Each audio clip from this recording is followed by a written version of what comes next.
Bila jadi gini, kita harap PRK ke ataupun ada cara lain untuk selamatkan lagi sebenarnya? Kita bersedia untuk PRK. Yang seorang pada yang PAS tu dia kata dia nak buat rayuan untuk masuk balik PAS. Rayuan pulang bagi kita, terima tak terima. Dan itu satu persoalan besar kerana tiap-tiap orang rakyat ada yang berbaiat bersumpah. Wallahi billahi batallahi dia bersumpah. Dia tak boleh lawan arahan parti kecuali arah yang bercanggah dengan hukum Islam. Maksudnya tak akan terima lah ni bila dia Kita tak terima. Tapi bila jadi gini, kepercayaan PAS pada Bersatu macam mana you cik? Sampai juga tak sikit kepercayaan tu walaupun berlaku di Perlis. Tak juga.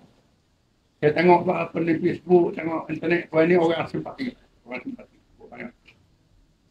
Cik, ada tak calon PAS lah sekarang ni? Ya. Untuk MB Perlis tu? Ada calon. Berapa ramai nama yang kita dah kenal? Ya, saya rasa 2 orang yang bukan calon. Tapi dia bukan seorang dari calon tu. Seorang. Kita telah kemukakan. Calon kita kerana kita masih mengatasi kursi parti lain. Kita ada 6. Bila jadi gini, kita harap PRK ke ataupun ada cara lain untuk selamatkan lagi sebenarnya?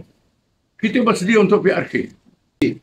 Yang seorang pada yang PAS tu dia kata dia nak buat rayuan untuk masuk balik PAS. Rayuan pulang bagi kita, terima tak terima. Dan itu satu persoalan besar kerana tiap-tiap orang rakyat ada yang berbaiat bersumpah. Wallahi billahi batallahi dia bersumpah. Dia tak boleh lawan arahan parti kecuali arah yang bercanggah dengan hukum Islam. Maksudnya tak akan terima lah ni bila dia kita tak terima. Tapi bila jadi gini, kepercayaan PAS pada Bersatu macam mana you cik? Sampai juga tak sikit kepercayaan tu walaupun berlaku di Perlis. Tak juga. Saya tengok apa di Facebook, tengok internet, ni orang simpati.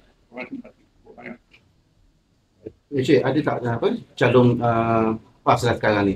Ya. Untuk MB Perlis tu? Ada calon. Berapa ramai nama yang kita dah kenal? Ya, saya rasa 2 orang yang bukan calon. Tapi dia bukan seorang dari calon tu. Kita telah kemukakan. Calon kita kerana kita masih mengatasi kursi parti lain. Kita ada 6. Bila jadi gini, kita harap PRK ke ataupun ada cara lain untuk selamatkan lagi sebenarnya? Kita bersedia untuk PRK. Yang seorang pada yang PAS tu dia kata dia nak buat rayuan untuk masuk balik PAS. Rayuan pulang bagi kita, terima tak terima. Dan itu satu persoalan besar kerana tiap-tiap orang rakyat ada yang berbaiat.